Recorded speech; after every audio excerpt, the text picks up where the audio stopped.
Welcome back to Mrs. B's Story Time.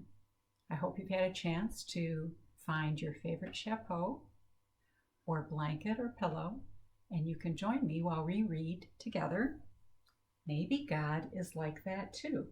This is a book written by Jennifer Grant, illustrated by Benjamin Schipper, and Eastminster Presbyterian Church would like to thank Spark House Publishing for giving us permission to read this book to you today. Maybe God is like that too. I live in the city where the sidewalks and subway cars and buildings and buses are packed with people, but I've never seen God before. Grandma, does God live in the city? I ask one morning at breakfast. Yes, God is here, she says. You just need to know where to look. Whenever you see love, joy, and peace, God is there, she says, stirring her tea. Wherever there's patience, kindness, and goodness, God is there too. When you see faithfulness, gentleness, and self-control, that's God's Spirit at work. On the way to school, I'm on the lookout. I see a bus full of tourists and count 10 bright yellow taxis. Let's see if we can find those bright yellow taxis.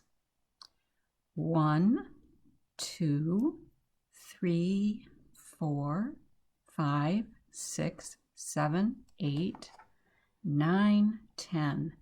10 bright yellow taxis. I spy a man sweeping a stoop, and Grandma and I laugh when we see a tiny dog wearing a fluffy purple sweater. There he is, right there.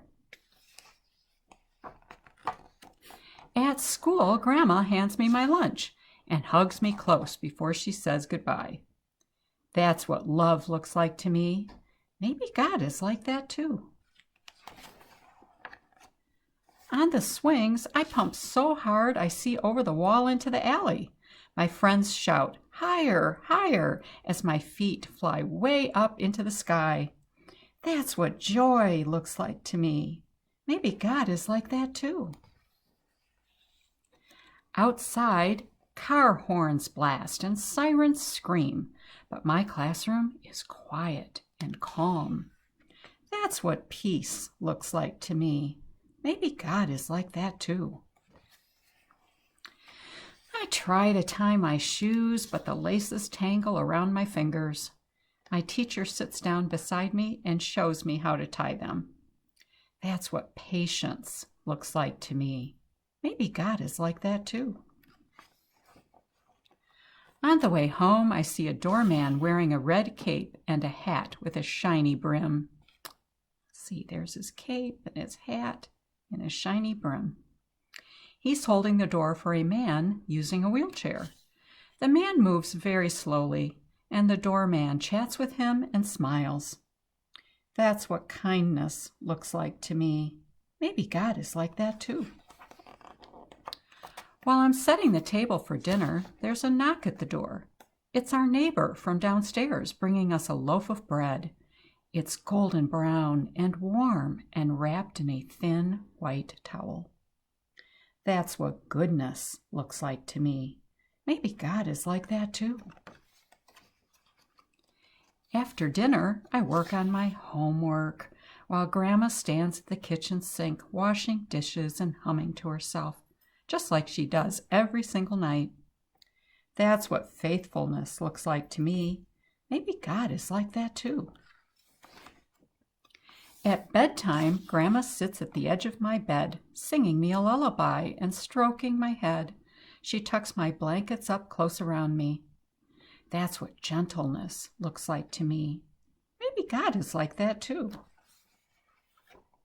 I want to lie in bed watching the curtains flutter.